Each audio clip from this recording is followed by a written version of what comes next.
bones will rattle, stairs will creak. Your outcome's looking pretty bleak. Thunder booms and lightning crashes, leaving boots filled with ashes. As we lay you down to rest, we read the pages of the Dead Man's Digest.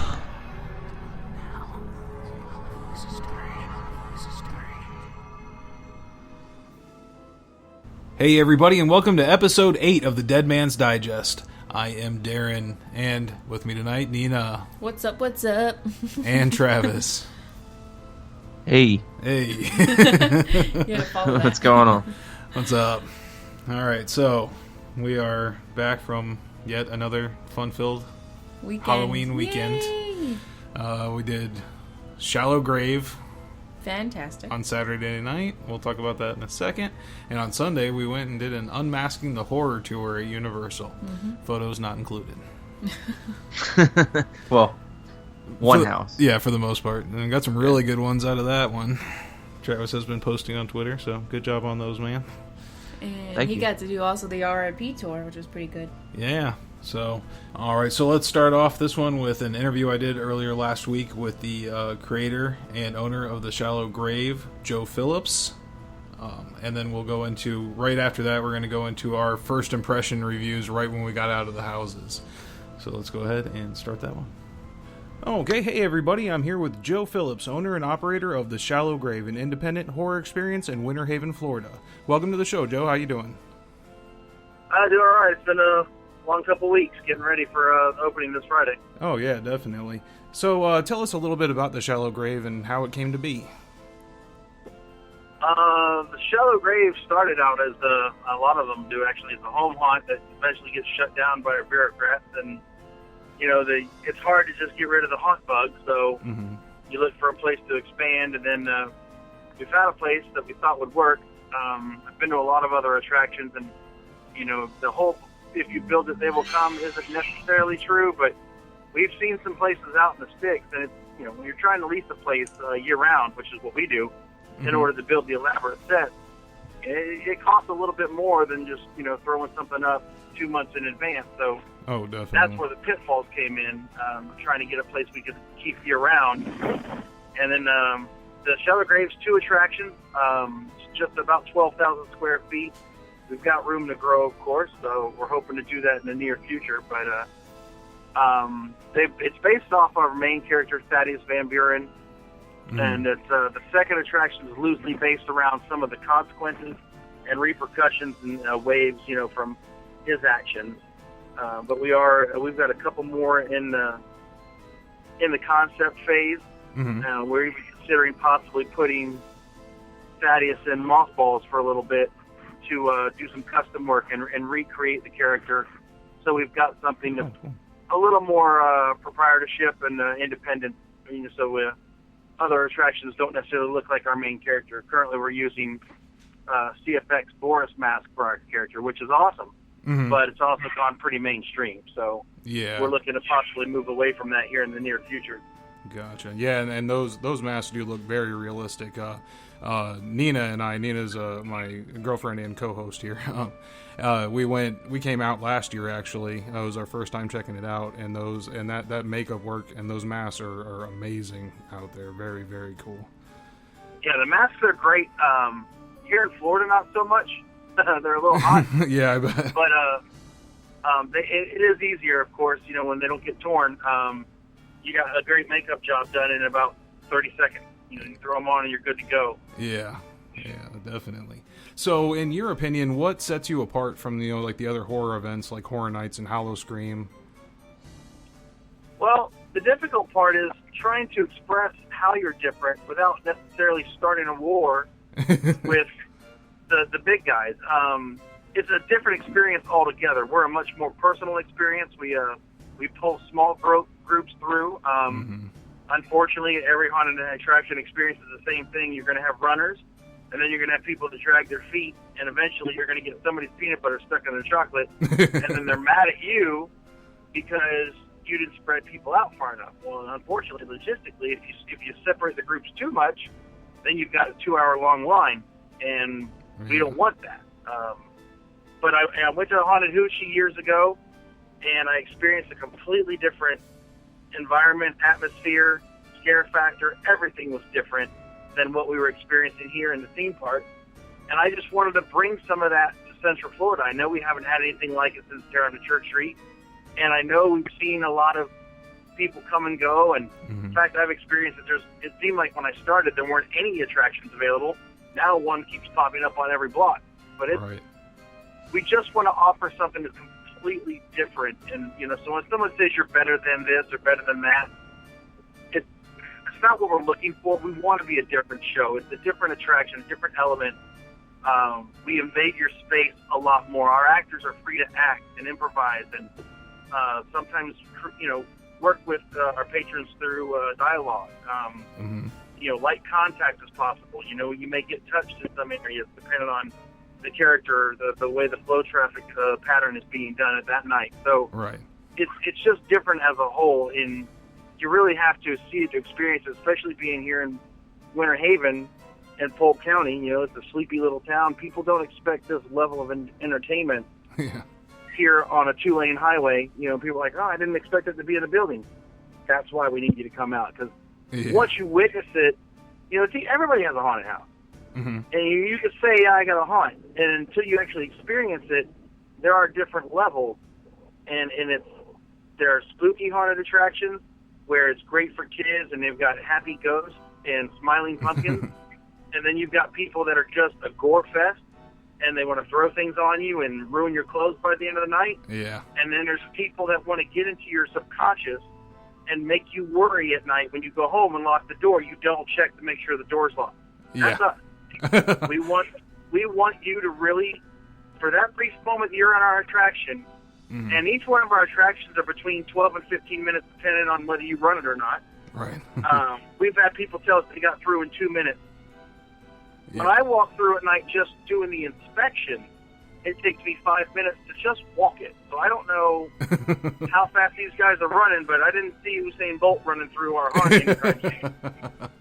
Definitely. But, if you're really terrified of these things, imagine being trapped in a position for 15 minutes of something that you're really terrified of. I mean, the thought of that would drive me nuts. Luckily, I don't get scared in haunted houses, but we want you to believe for that brief moment that you're not safe, even though you completely are. Excellent. And yeah, that creative freedom that you give, your actors in the houses makes a big difference. Like last year we had a clown that took a liking to me and pretty much followed me through the entire house to the end. Kept popping out of different places all the way through. So and that that is something that you definitely would never see at another place like that. So those kind of little personal interactions I think are definitely key for it. And like you said, that pulsing aspect as well. Right. Well, because our show's designed to handle about 6.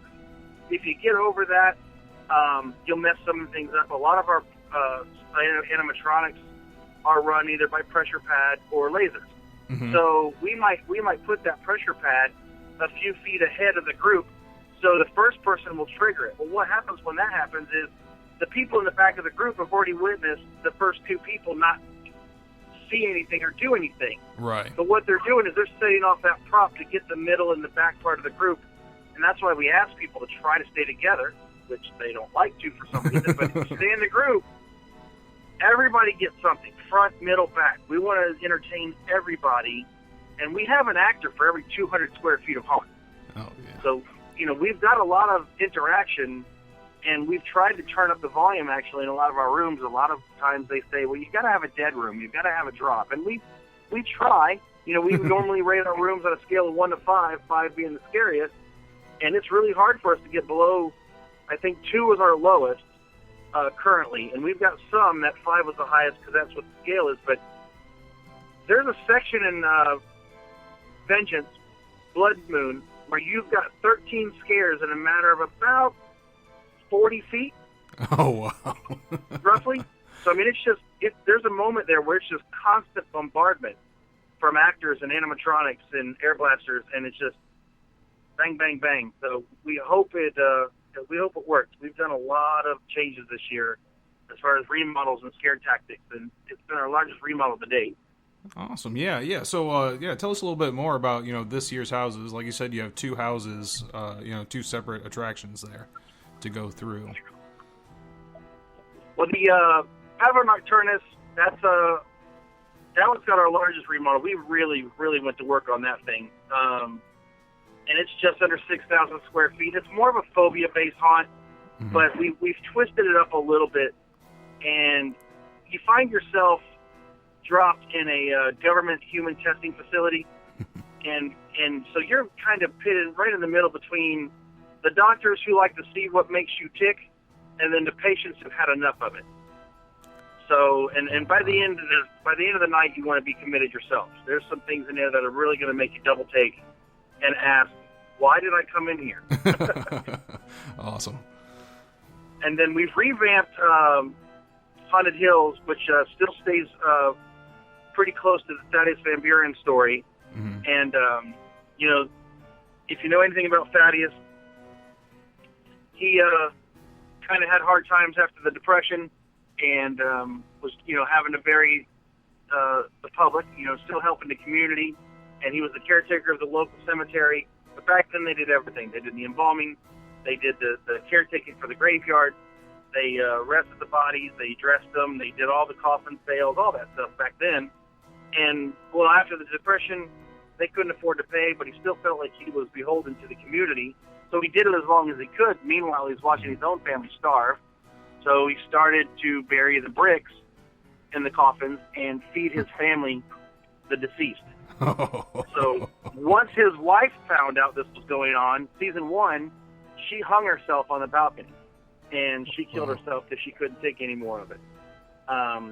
So it turns out with him doing this, the dead decided to rise and try to seek revenge against Thaddeus. And this year actually tells why they did that, because it turns out he come across a coven of witches and killed one of the coven. And the coven has actually cursed Thaddeus Van Buren, which caused the dead to rise to come after him. Well, they're not really getting to him. There's some scars from the battles that he's been in, but it's kind of been almost like a game for Thaddeus. He's been able to keep away. So now they've cursed him with a lichen curse. So now all of our graveyards fully enveloped with werewolves that are trying to get Thaddeus as well as some of the undead. Oh, wow. All right. Well, yeah, with a backstory like that. I think that... It just gets worse and worse for him, unfortunately. Yeah, definitely. This year the event does, like you said, it starts this weekend, September 30th, and it runs every Friday and Saturday all the way until November 5th. Correct. Yep. So on Fridays it goes from 7:30 to 11:30, and then on Saturdays we got 7:30 to 12. But last ticket sold at 11:30, so still try to get down there a little bit earlier, for sure. And yeah, when even the drive out there, I'd say is a pretty nerve-wracking experience, because you get off the highway there, the interstate, and you're going down that street with no street lights all the way down, so it's kind of preparing you even before you get there for something interesting. That's probably the biggest bummer. We're not in a very well lit rural area where there's a lot of retail stores and things like that. But getting a warehouse this size, we wanted to put it near Orlando. There's just not enough revenue to get a place of this size in Orlando or right off I-4. We are looking to currently relocate. But, obviously that's going to take some support from the public. We get out there, we can get it. Because, like I said, we've got 3 attractions that are in the concept phase right now that we would love to put up, but we just can't yet because we need to get up off that ground and still, try to get back some return on our initial investment. It's been difficult to this point, but we're getting rated, nationally we're getting recognized. Locally, we're still trying to crack that nut. And if I could say one more thing, that this weekend, in honor, we want to show some love to our law enforcement. All of the law enforcement, if you work in a police station, you're this weekend you can come out for free. We give you if you've got proof of employment for any police department, whether it be local or anywhere in the state of Florida, come on in, and we're going to let you have access to the haunted attraction for free on that. Oh, amazing! That's awesome. It's awesome to do. If you're not law enforcement, tickets are $24.99 plus tax for both haunts. And the quick death pass is $39.99. I'm guessing that's the front of the line pass, right? Correct. Skip the queue. All right, excellent. And since this is primarily, we normally talk about Universal on the podcast, so I just want to let people know when you're coming down for Horror Nights, Shallow Grave is just about 40 minutes from Universal Orlando Resort down to Shallow Grave, so it's not a long drive to get down there, and it's definitely like Joe said, and like I'm saying, it's an experience unlike anything else you've done before. So. Definitely recommend you coming down. We've got a lot of listeners that come down, for weeks at a time around this period, to all the different haunts, and this is one you definitely want to hit for sure. We've got some friends of ours that actually we've met. They come over every year overseas to see HHN, and from the UK and Puerto Rico, and they've got us on the list now. They heard about us, they came out, and they said now we're a mainstay for them. And, they look forward to it every year, which is pretty cool. When you get people coming that far over and you've got some love overseas, I guess we're doing something right. Yeah, definitely. Well, once again, thank you for coming on, Joe. We really appreciate it, and we are really looking forward to seeing the event again this year. No problems. Yeah, so remember, you can get your tickets in advance at theshallowgrave.com. Okay, so we just went through both houses at the Shallow Grave. We had, first, let's talk about the first one first. Vengeance, Blood Moon. Oh, God. That was the first house that we went through. What do you guys think? I'm terrified. Yeah, it was pretty awesome. The sets are really freaking cool. Scares everywhere. There's not really a safe place for you. Yeah, it's a very intense experience for sure. And like I said, like I was telling you guys before, and like we heard on the interview with Joe, is like he gives them a lot of freedom to do what they want to do, and make it entertaining. So Yeah, you don't know what to expect. It's nothing you've seen before. Yep. So that first one was really intense, and I didn't think that they would ramp that up at all, but they did. Way with the second house. Yep. The second house is Paver Nocturnus, and that one you start off in like the swamp. Yeah, in the bayou. In the bayou, then all of a sudden you're in a hospital, and then you're in a prison, then you're in a psych ward. It's crazy how the transitions happen, and it happens like you don't even notice it's happening until you're already in the new environment. Yep. Oh my gosh. Hard cuts between. Yeah. But the amount of detail that goes into these sets, I'm so impressed. Yeah. And the smells and the actors. I just left both houses clapping. Just clapping. It's all you can do. Just so impressed. Definitely. And they're not afraid to scare you with big actors. Have the big guys come out and get you. Just an excellent job by everybody all around. You have to come out here. Yes, definitely recommend it. Support them. It's amazing. Yep. All right, and we're back. So, now that we've had a little bit of time to sit and process this and think about how scared we got. Left ourselves. Seriously, like that house had me jumping the entire time. I haven't seen both of you jump like that in a house ever. Yeah, I think that's the fastest I've been through some of these houses too. Yeah, I think I was, because you were in the front, Nina was in the middle, and I was all the way in the back. I think I was jumping on Nina's back a lot. So. Yeah. I'm like, I'm not used to this. Like, get off me! It was.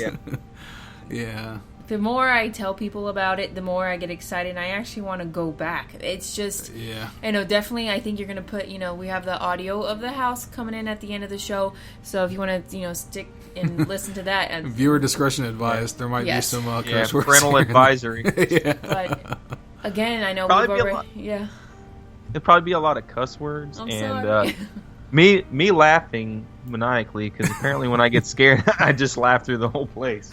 Yeah, but it's something different. I think, part of it is just the unexpected, right? Because you're going to this thing, it's not like a big corporate deal, so like anything could happen. The people that work there are all volunteers. The actors are not paid to be there. That means they just love scaring people, and that's just what they want to do.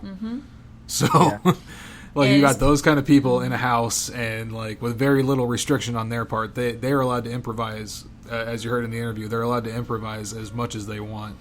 Right. And they're also allowed to light contact, so touching maybe grabbing your shoulder or doing something like that. Ankles, my hair. Yeah. It's very easily avoidable though. If you don't want to be touched, it's something you can kind of scoot out of the way if you want to. Are you dodging out of it? Touched. Yeah. Yeah.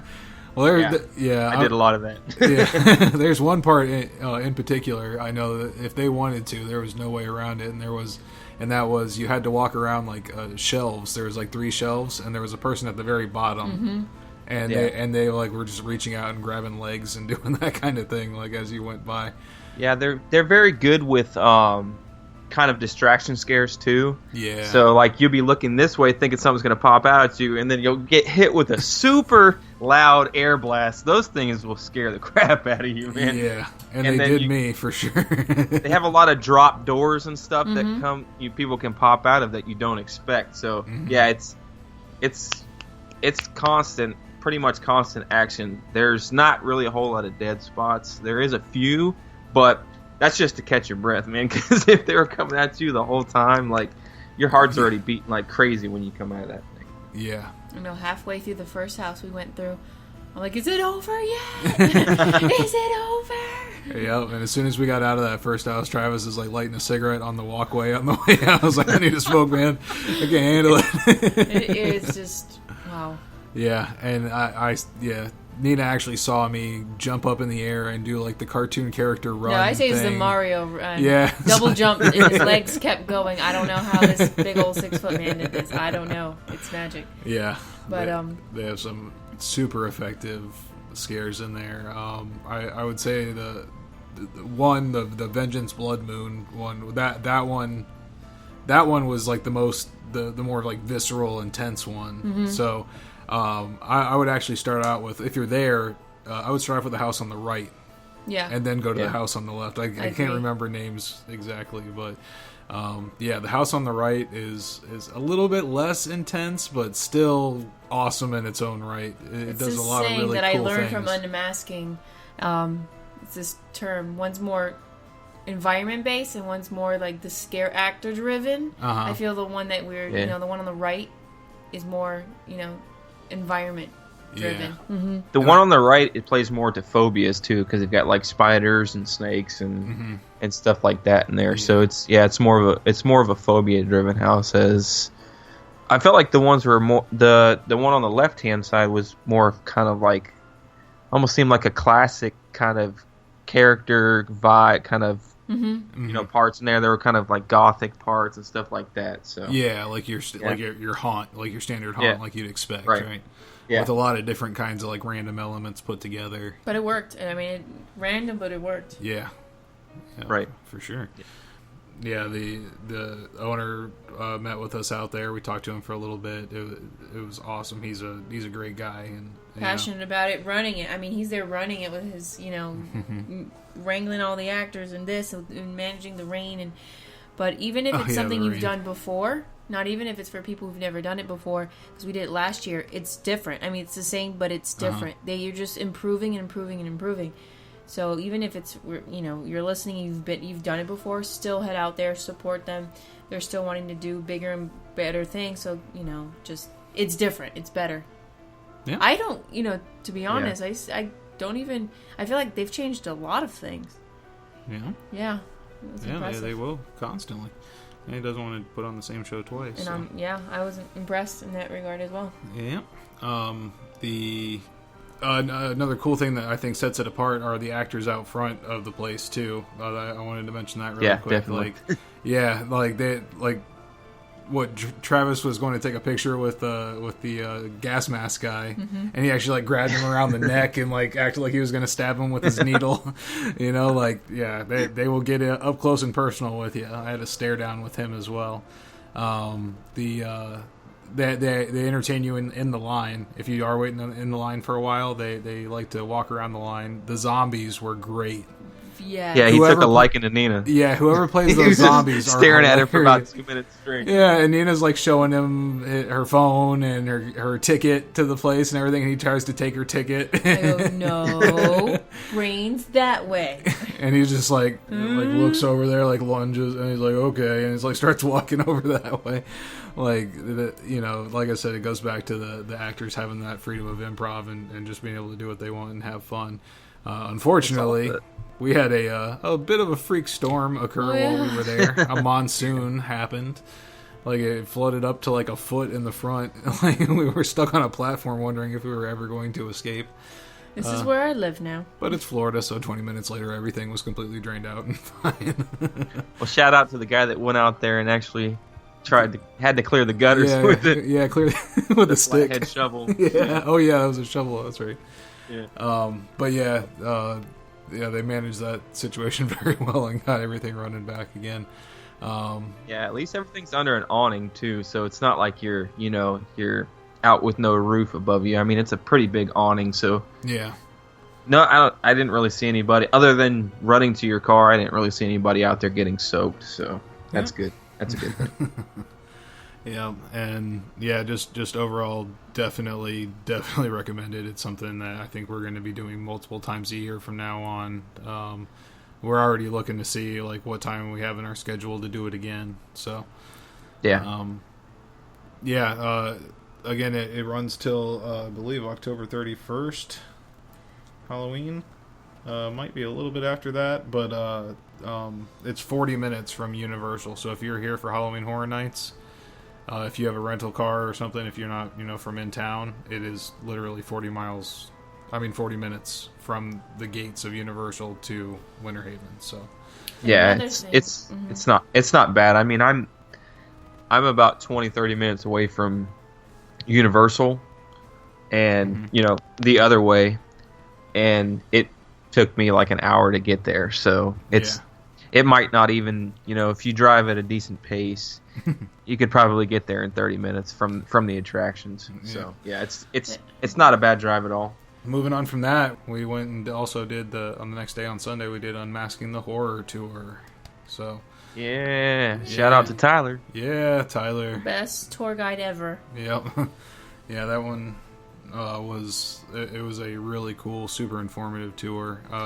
It's something I regret not doing earlier. I always thought, it's going to be too pricey, or, I'm going to see the houses anyway. I have a frequent fear. No, it's something, you're going to see these houses in a way you've never seen them before, especially if you're a big, big fan of Halloween Horror Nights, and you're really interested in, the design and the design aspect and what goes into why and how and when did they put this here, how do they make it smell this way, why, what, just everything about the house. I really advise you do this. Yeah.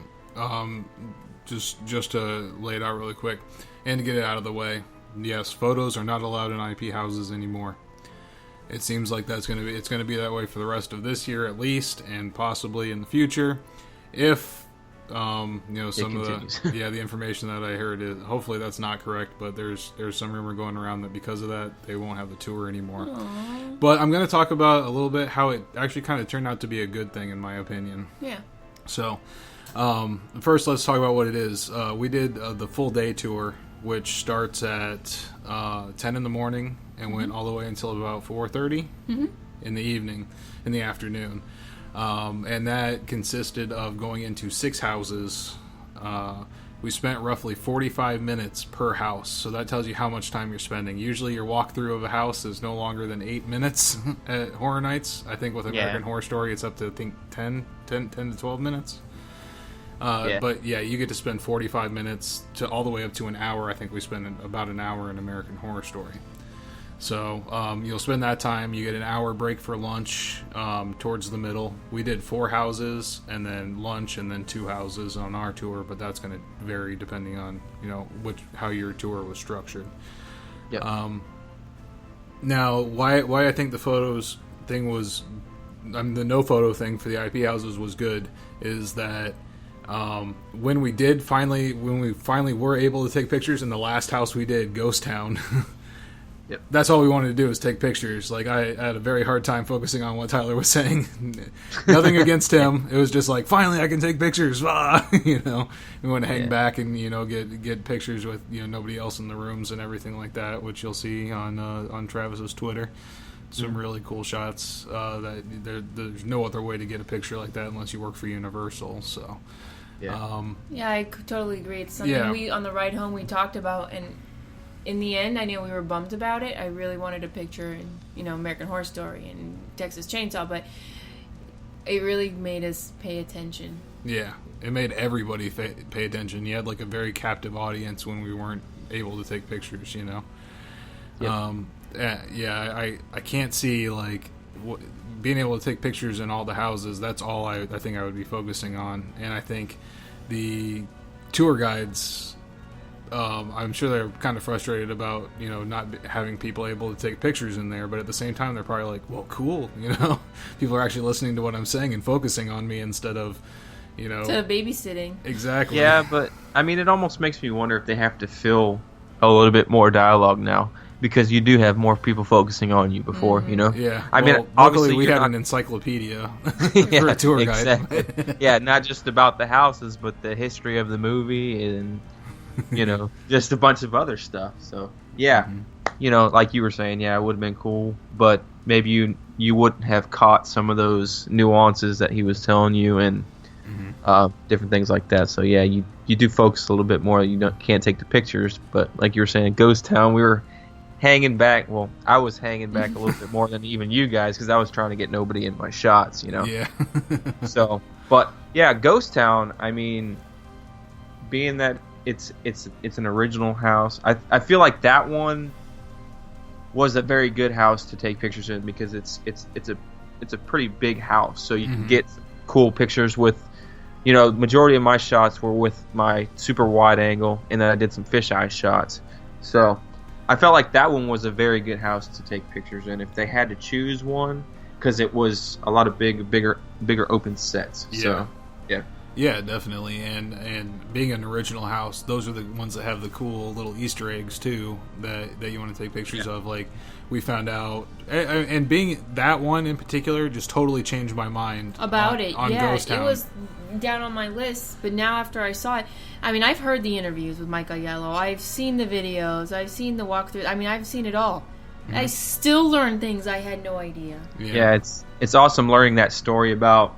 I mean, I don't know if you guys even knew about it, but I think I kind of briefly told you that dead person you see that's dead, and then the next ghost that pops up will be that person, Yeah, and you'll see I had no idea. different things, like, you know, an axe in the chest, or somebody. The next person, if you saw the one with No the axe hands. hands, they Yeah. don't have hands, or the prostitute scene, you know, don't know about that one. What happens there? Yeah, But, yeah, you'll I thought see. that was a cool backstory for that house that I don't think a lot of people know about. That's what really changed my mind about Ghost Town completely. Now, when I go through again, I'm going to be looking for that. But also the art and design team, that's where they got a chance to throw themselves into the house, and they were on all the wanted posters. In Ghost Town. So as you're walking through the sheriff's office at the beginning of the house, right at the beginning, all those pictures are the people that put this thing together every year. So that's really cool to, you know, give them a little chance to shine and see that. And other cool like little things like the notepad on the sheriff's desk. I want you, if you haven't gone to the event yet or you're going back, I want you to pay close attention to that notepad. Hopefully you can see it in the dark. Because it's got a list of recent inmates. They include Theodore Bundy, Jeffrey Dahmer, John Wayne Gacy, some very notable serial killers from the past. Yeah, all your iconic serial killers. Yeah, so that's a cool little feature that you will not see just walking through the houses. You know, that's something you might be able to catch one or two little Easter eggs, like, you know, we saw the burlap sack with Jack's face on it from the Carnage Returns show last year. Yeah, we saw that on our own, but you know, some other detail like that paper is that you're only going to see that on Unmasking, or learn it from somebody that went to it. Yeah, or hear about it somebody that went on it, and then it's just something else in the houses in general, just that I was impressed about with the how clever they are to hide the spray tubes, the little water tubes that spray water at you. Because he was like every time you step on one of those plastic, what is it called, the meshy floors? Yeah, you know, okay, you're gonna get sprayed here. But yeah, it's like a non-slip surface. Yeah, it's like, where are they hiding this? He's like, you see this tiny little bar where the mannequin is? Yeah, that's where it's. I'm like, oh, so it's learning all these little things and these techniques. Remember the technique to get people flowing through the houses? Oh, scaring ahead. Scare forward. Scaring forward. Yeah. Yeah. Yep. Yeah, that kind of thing is cool, and it's also cool to see, like, in some houses, like the Halloween 2, for example, is one I saw where one scare actor can activate and go through like 6 different boo doors and entryways in one like little corridor that they're in. So that Michael Myers that you see, it could be the same Michael Myers popping out, for 4 different rooms. Yeah. And that's really cool. Yep. And then seeing how actually like close everything is, together, when you're in one room and then you walk through and you pop one of those boo doors open and you see like, you think you're so far in, and because they're very disorienting. So you're so far into the maze and everything, and then it pops the door open. And it's like, oh, there's the entrance right there. It's like, what? Yeah, it just goes to show you how good they are at using the space that they have. That's why these houses seem like sometimes they're longer, and you're like, how the heck do they fit all that in that spot? But they're pretty much mazes inside of mazes, pretty much. Yeah, and like in Krampus, remember when we're going through, he's like, okay, look up. And it's the 3 little pigs, when you go into Shrek, then they're in the little containers. In the pre-show, I'm like, oh my god, you're in the house, you can look up and you can see them. Yeah, but it's you just insane. never would, and you never associate it like normally. I mean, inches away. Inches away from the props from Shrek. Yep. Another cool little notable there in Krampus, since we talked about it, look at the snow globes. The snow globes feature some iconic things from Halloween Horror Nights past, including Shady Brook Asylum and a couple of other cool little things. Yeah, that would be in Krampus's workshop towards the end. Yeah, and in the room before that and in the workshop. Yeah. Pay close attention to those snow globes and see if you can see anything you notice. Also, pay attention to the schnapps bottles. Yeah. Yeah, for a little Kim Grommel reference. The legend. But yeah, I mean, all in all, it's really an incredible tour.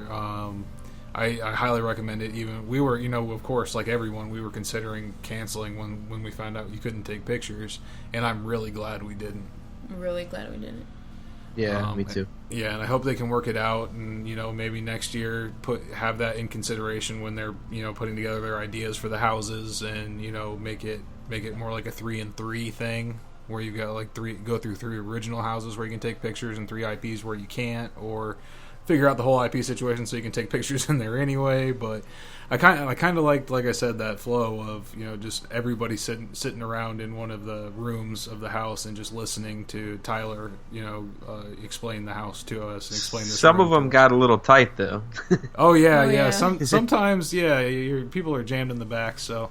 We always tried to give everybody the opportunity to get ahead of us, but some people just wanted to hang out in back. So yeah, but even then, sometimes some of those rooms, especially in like American Horror Story and stuff, were like some of the smaller scenes. You kind of got to move in awkward places and stuff. You almost got to get behind the tour guide and watch them from a different area. But that's another cool thing. You get to go in areas where you wouldn't normally get to step. Exactly. During, it's like, that's what I there's use a scare those actor for. there or something else. Yeah, that's what I use those for, like an opportunity to, get over to like the sides that you normally couldn't, and or just sit there in a boo hole and listen to them and be like, okay, this is where I would scare people from. This is pretty cool. Here's my trigger on the floor, and this is what I would do. Yeah. Step. Get a perspective. Yeah.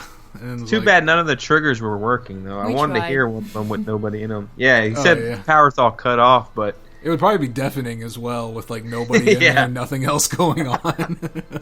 You'd be scaring the other tour. Yeah. We all had our phones out with the light, flashlights. The flashlights. It was so dark.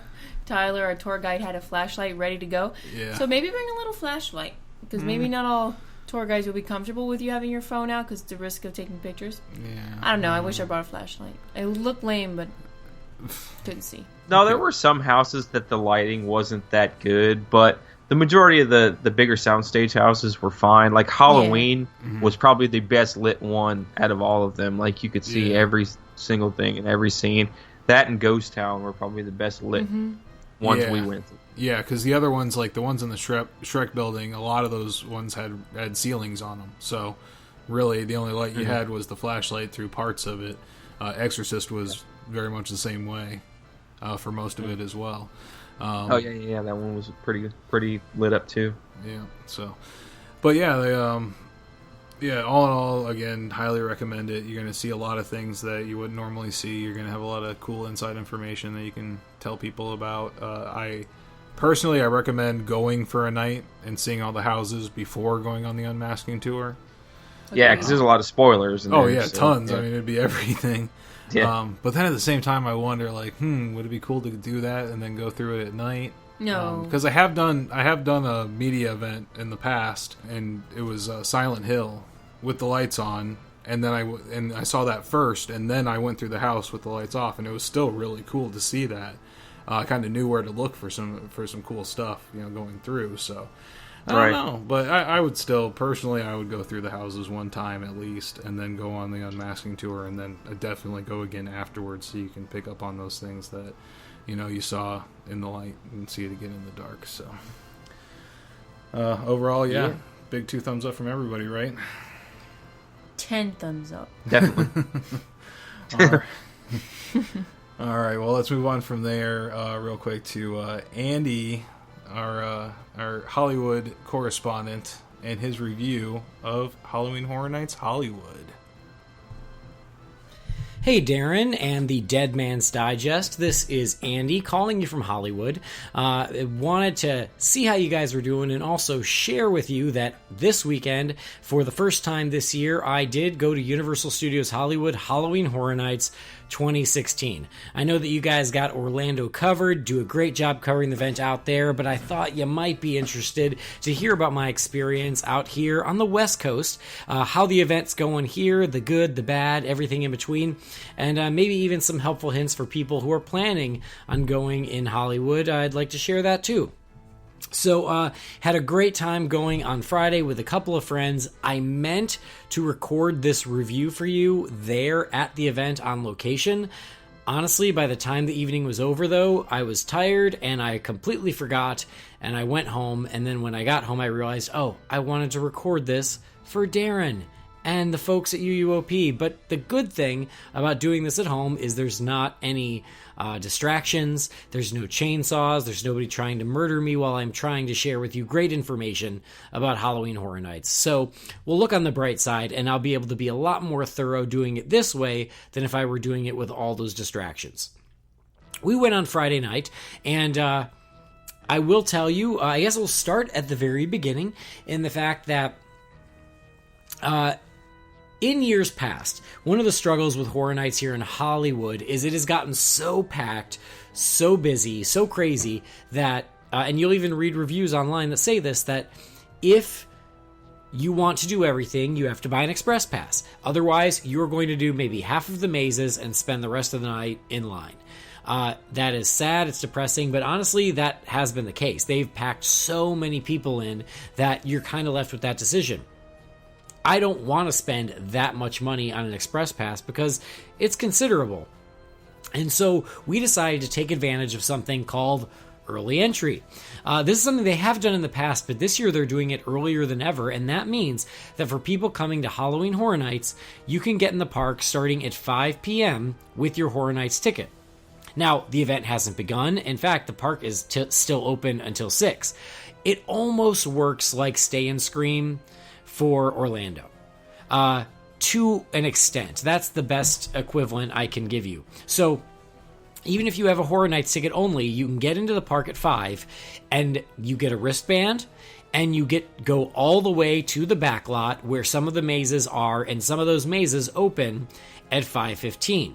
Now, the event does not start until either 6:30 or 7, depending on the night, but the mazes all the way in the back of the park open early for those of us who are taking advantage of early entrance. So there's no scare zones until 7. Some of the mazes on the upper lot don't open till 7. But this is a great way to get a jump on the evening and get some stuff done before the event really kicks off at 7 o'clock. I will tell you this, and to anybody who's listening who is planning on going to Hollywood, take advantage of early entry. Whatever you do, this is the way to do it. Because we got there at 4:45. We were let in the park at 5 o'clock. We got our wristbands. We go to the back lot. On the back lot, all the way in the back lot, there, number one, you do a lot of walking because you have to walk from the lower lot where Transformers is located all the way down to the back lot where this year the mazes for American Horror Story, Krampus, and Freddy vs. Jason were. But all those mazes opened at 5:15. There's also restrooms and food and beverage down there and a scare zone that's not open yet and hasn't started yet. But you go all the way down there, you pass The Exorcist on the way. The Exorcist is in the Mummy queue. And go all the way down there and you can hit all those mazes. I will tell you guys, we hit all 3 of those mazes, plus The Exorcist, plus Halloween. We hit Halloween twice. We hit Krampus twice. We hit Freddy vs. Jason twice. And Exorcist once and American Horror Story once. We did all of that by about 7:15, 7:30. So in the first 2 hours, we got 5 of the 7 mazes done, 3 of them twice.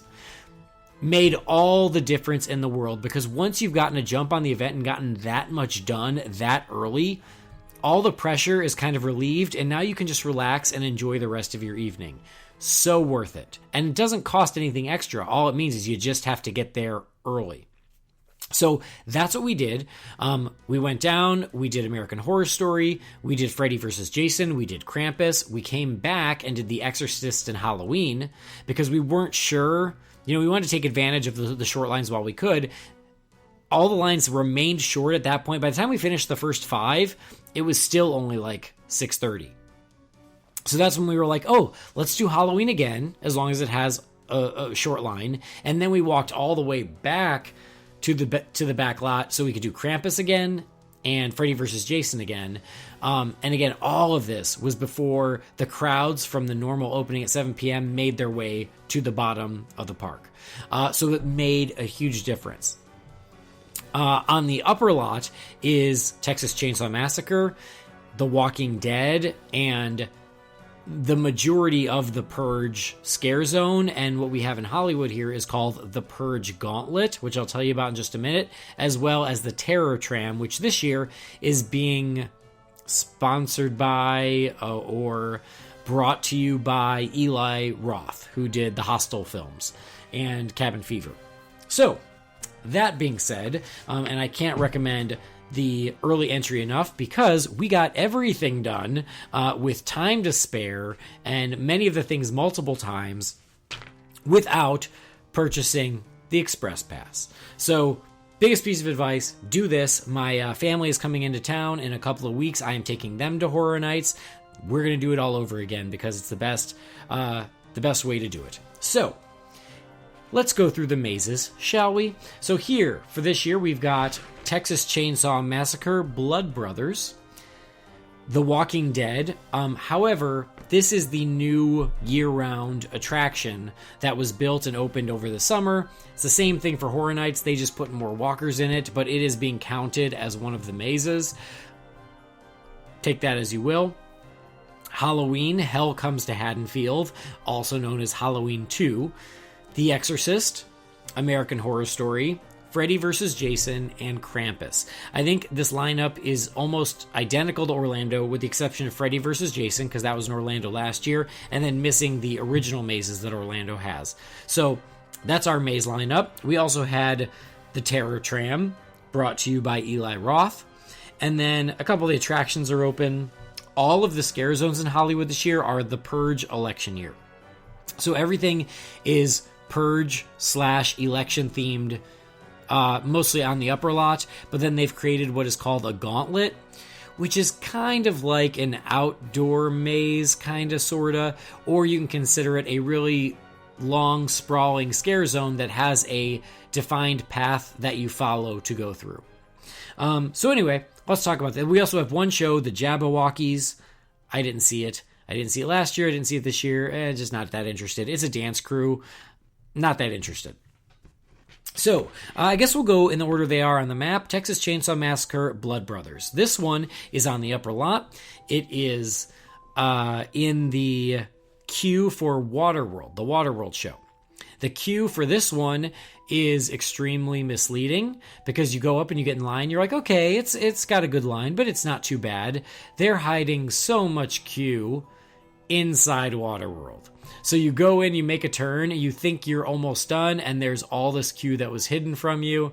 The queue is considerable. Still, we got through it pretty quickly. This was one that we did last. And so this was the longest line we waited in. Because again, we hit so much before the event even technically started. This was the one that we had to just suck it up and wait in line. We waited about an hour for this one. Good maze. The facade is of the barbecue restaurant. It's definitely scary. We got lots of leather faces in there. Chop Top. It's interesting because it's kind of it's a weird combination of the original film and the sequel. But it was good. It was creepy. It was scary. Leatherface always freaks me out, so it did its job in that respect. Nothing really jumps out at me about this maze that I want to make sure I call out, but it was a good, solid maze. Next one, the Walking Dead attraction. As I mentioned earlier, this one was exactly the same as what is always there now. It is now a year-round attraction. There is definitely more characters inside than there are during daily operations, so it's a little more intense than it normally is. It's a really good maze, but I would say if you have done it already, this should be last on your priority list if you're here for Horror Nights. Not that it's bad, it's good, but you can do it during the day, and it's the same maze. It's just at night, there's probably, twice as many characters, which makes it better. But again, this one, I was shocked, had an extremely long line. My guess is it's because the attraction is still new from the summer, and a lot of people in the area haven't had a chance to see it yet, so they're seeing it at Horror Nights for the first time, which is a good time to see it for the first time. But I thought, because this was the permanent maze, this would have the lowest line, because people can see it anytime. But no, this had like a 90-minute wait. It was crazy. So definitely worthwhile, but if you can see it during the day, during normal operating hours, don't make it a must-do during Horror Nights, because everything else is not going to be there later. All right. Next one. Halloween Hell Comes to Haddonfield. This one was awesome. It was great. Now, if anybody who knows me knows that I am a sucker for the Halloween franchise and for Michael Myers, this one recreates Halloween 2 beautifully throughout. The facade is the house from the end of Halloween, so I think that would be the Doyle house. If I got that wrong, I'm going to be so ashamed. But you go into the Doyle house. There is Loomis shooting Michael Myers 6 times, because that's what he does. He shot him 6 times. And then you walk out the house into the backyard where, where Michael has escaped. It was really cool. They had a really nice thing where there's a fence, and on the other side of the fence, there is a figure of Loomis and the police chief talking about trying to find Michael Myers. They're not actors. They're just stationary mannequins. But with the audio from the movie, it was a really cool touch. And then you go into the backyard, and then into the hospital, and then you get all the show scenes from the movie. So you've got Michael holding the nurse up from behind with the scalpel. You've got the doctor with the syringe in his eye. You've got the security guard with the hammer in his head. You've got the nurse who was drained of blood. And it took me the second time to realize that, yes, the whole floor was red with blood. You got the finale where Laurie Strode shoots Michael in both eyes, and it was cool because they got the blood coming down on the mask and on the eyes. But then the ending was really unexpected, because you walk into this giant facade of the pumpkin that was the original movie poster for Halloween 2, and then you walk into this pumpkin and it all looks like pumpkin innards. And there's lots of mirrors, and it actually smells like pumpkin. It was really cool and unexpected. I really dug that. There was also, right before that, a black room, and everything was black except those pumpkins were all floating around, and of course some of them were on actors, and they jumped out and scared you. So this maze, awesome. Loved it. The Exorcist. The Exorcist maze, the facade is of the house. There is a mannequin of the priest standing out there, just like the movie poster. You go in. I found this maze to be there was a definite pattern to it. You walk in and it was you walk into kind of the foyer and there's the stairs and there's a Reagan, very crude animatronic, like spider walk down the stairs, which was neat. And then you go into a black hallway, and the black hallway you get scared by Reagan. And then you go into the bedroom, and there's a scene from the movie where like everything's flying around. Then you go into another black hallway, and this time you get scared by the demon. Then you go back into the bedroom, and this time another scene from the movie is happening. It's like the head spin. Then you go back into another black hallway, you get scared by Reagan again. Then you go back into the bedroom, and this time she's floating above the bed. Then you go into another black hallway, and this time you get scared by the demon. And it just repeats over and over and over again. I think they did as best they could do to make an Exorcist maze, and I thought it was actually kind of cool and trippy to just keep walking back into the same room, almost like you felt like you were going insane. So I think it was solid, it was decent, but I think that, yes, it was absolutely repetitive, so it wasn't the top of my list for the mazes this year.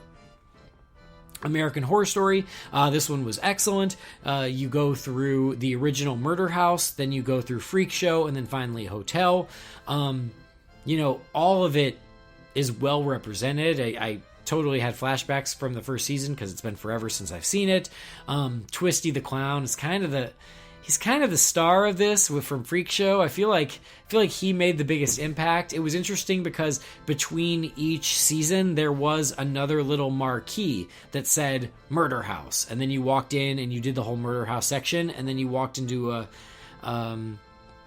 just a neutral space, and then there was another marquee that said Freak Show. So they broke it up that way.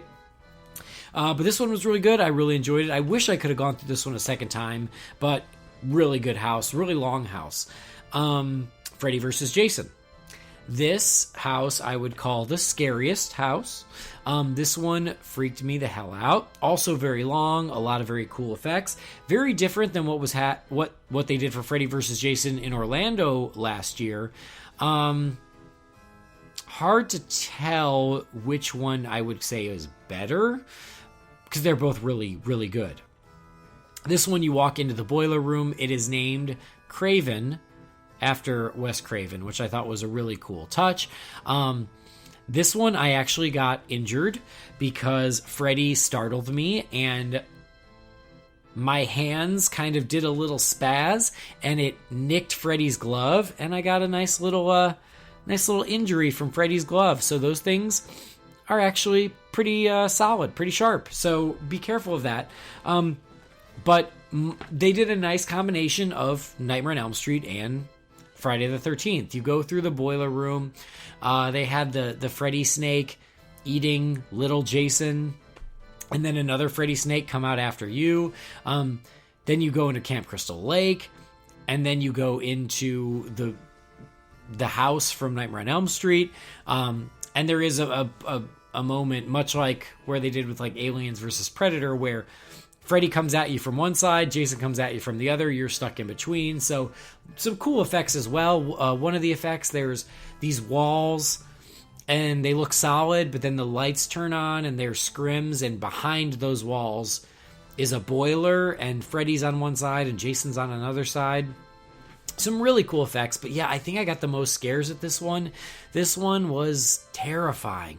I don't know, they just placed the scares in just the right spot where they caught you off guard. It was really good. So really, really great house there. And it was one of those where me and my friends, we all saw it, we thought it was over, and it just kept going. So that was actually really cool too. And then finally, Krampus. The facade to Krampus was amazing. I probably took 100 photos of the facade alone because it was the frozen over house, and Krampus is just standing on top of the house. So cool. Something else I should mention is every year in Hollywood, one of the houses has a code word. And you have to look on Twitter. You have to follow the Horror Nights on Twitter, and he tells you what the nightly code word is. And there's someone out front of the house. You say the code word, you get a little prize. So in the past, like for Hostel, they had, like the Russian gals out front. You'd say the code word and they would give you a business card for the hunting company from Hostel. That was years ago. This year it's for Krampus. So out front of Krampus is the frozen delivery driver. And if you give him the code word, he gives you a Krampus Christmas card. So I got my Krampus Christmas card. Super cool. So those of you going, if you want a little take home, go on Twitter, look for the code word of the night, tell it to the frozen guy out front. He will give you the prize if it's the right code word. Then the house itself, this one I wouldn't call scary, but I would call just pure fun. Just totally enjoyable. Like you, Darren, I like the mashup of Scary Christmas. I think it's super fun. When I saw the movie Krampus, I knew it was just tailor-made for a maze at Horror Nights. The Krampus costumes himself, he looked amazing. They had most of the scenes. They had all the gingerbread men in the kitchen. I was a little disappointed. They didn't really move. They were all just stationary. They just kind of sat there. But they were doing funny things, and so it's worth looking at. They had the angel. They had the teddy bear. They of course had the Jack in the Box who was eating one of the kids, like in the movie. And then Krampus was everywhere. There was a moment where there was like a Krampus thing that kind of came out from the chimney at you. You go through the attic. This one was awesome. I loved it. Oh, you go through the yard with all of the snowmen, and a couple of the snowmen aren't what they seem. There's, right before you go into that yard, there's like a blast of cold air to make it feel like winter, and I just wanted to stand right there because it's still really hot out here. So Krampus, not super scary, but super fun and super pretty. Loved it. So for the mazes, here's how I'd rank them. I would put Walking Dead at the bottom, not because it's bad, because it's what's always there. I will say all the mazes were good. Like, there's not a single loser among them, so I got to give credit there. Then I would say The Exorcist, because it's good.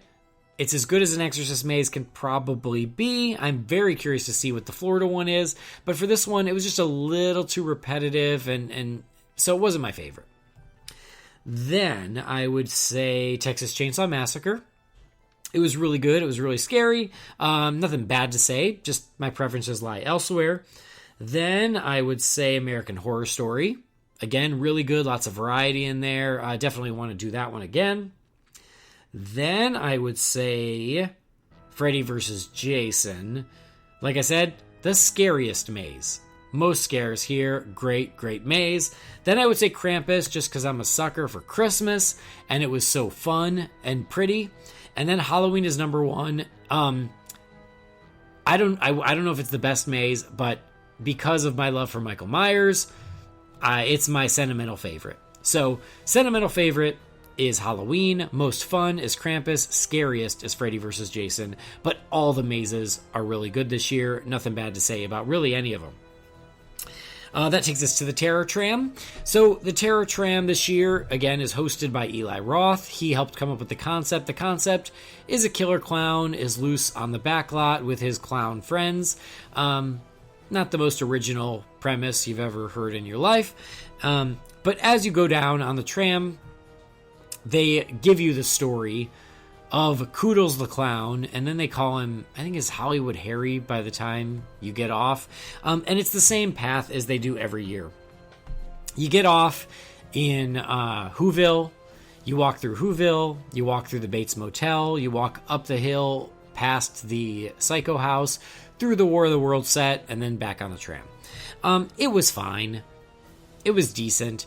Terror Tram, they change the theme every year, but it's pretty much the same thing every year. So it's always the same path. It's always essentially the same experience. The costumes change a bit depending on what their theme is. Last year it was The Purge. This year it's clowns. 2 years ago it was The Walking Dead. So it was walkers, then it was purgers, now it's clowns. But everything else pretty much stays the same. This year, I think that they gave a really admirable job doing some things on the War of the Worlds set that made you feel a little more transported, a little more propping, a little more like walking through like boxes and fences, so you're not just seeing the War of the Worlds set, you're feeling a little more contained. So they tried to mix it up a little bit, but if you've done it in the past and you are almost out of time, this is the thing to skip, because again, every year it's essentially the same thing. If it's your first time, you gotta do it because it's great to walk on the back lot. If you come every year like me, it's the same. No need to make this your top priority. So, but if you got the time, if you do early entry, probably worth checking out. And then finally, The Purge, The Gauntlet of Fear, and The Purge Scare Zone. Darren, I listened to your show. I hear you say enough with The Walking Dead in Orlando. That's how I feel about The Purge. Enough with the freaking Purge. I feel like I have seen The Purge at Horror Nights every year since the first movie. I'm over it. I don't think it's scary. I don't think it feels like Halloween. I think it's a lame theme. I'm just over The Purge. And this year, that's all they're doing for the Scare Zone is The Purge. So for me, Purge, bottom of the list of everything because I'm like, enough. We got it.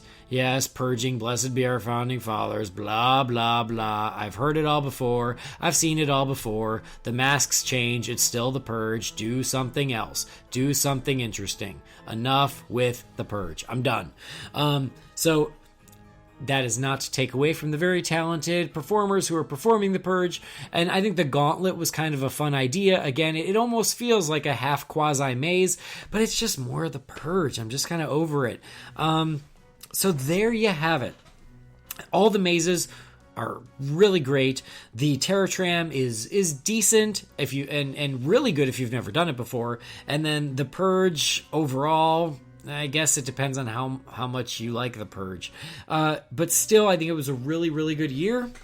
I really enjoyed myself, but what saved the year and saved the experience was that early entry. I know I've said it like 10 times, but I'll say it again, because without that, if we had gotten there at 7 o'clock, we would have done probably 4 of the mazes, maybe Terror Tram, and then we'd be out of time, which is very sad. So take advantage of that, but overall, creatively, I think that the event is really, really strong. I had a great time. We had a blast there.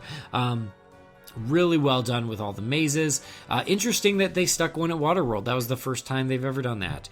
Some of their operational stuff that they can work on, but at least they're trying to figure out ways to deal with the crowds. They've got that's really the biggest issue is those crowds. I think that is it. I have chewed your ears off long enough. It's been over 25 minutes now of Horror Nights Hollywood talk. But anyway, had a great time. I am going again, like I said, in 2 weeks with my family. So happy to go again. Really good stuff. Great job on the mazes to the creative team. Hats off on that. Terror Tram's a tricky one, it is what it is. And they try to mix it up, but it always just kind of feels the same. And the Scare Zones, I know you guys can do better. I know it. So really solid. Great. Thanks, guys. I am also going to be heading to Orlando at the end of the month, so it's going to be really fun to compare and contrast that event with this one, especially the mazes that have the same themes. It's always interesting to see how Hollywood approaches it versus how Orlando approaches it, because they're always very, very different. So that is it for me. Thank you guys so much for sticking with me. I had a great time at Halloween Horror Nights 2016. Big kudos to the team there. Hope you guys are doing well and can't wait to see you at the end of the month at Halloween Horror Nights 26 in Orlando. And until then, it's your pal Andy from Hollywood. We will see you soon. All right, thank you very much for that, Andy. And that will be the end of the show here, so please remember to join the Dead Man's Digest Facebook group. Follow us on Twitter. That's at Dead Man's Digest, also at UUOP Darren, at Travis Terrell 12, and at NThompson91. And you can buy some merch over from us at redbubble.com/people/UUOP Darren. All right, we're also doing a giveaway on this show. We've got 2 of the official Halloween Horror Nights 26 lanyards to give away. And the question is, there is a house this year in a brand new, never before used location. Tell us the name of the house and the house's location. The first 2 to email us the correct answers will win Halloween Horror Nights 26 lanyards. Email them to us at deadmansdigest@gmail.com. Again, deadmansdigest@gmail.com. Good luck. All right. And for Travis and Nina and Andy and Joe, sure, why not? This is Darren, and this has been the Dead Man's Digest. Good.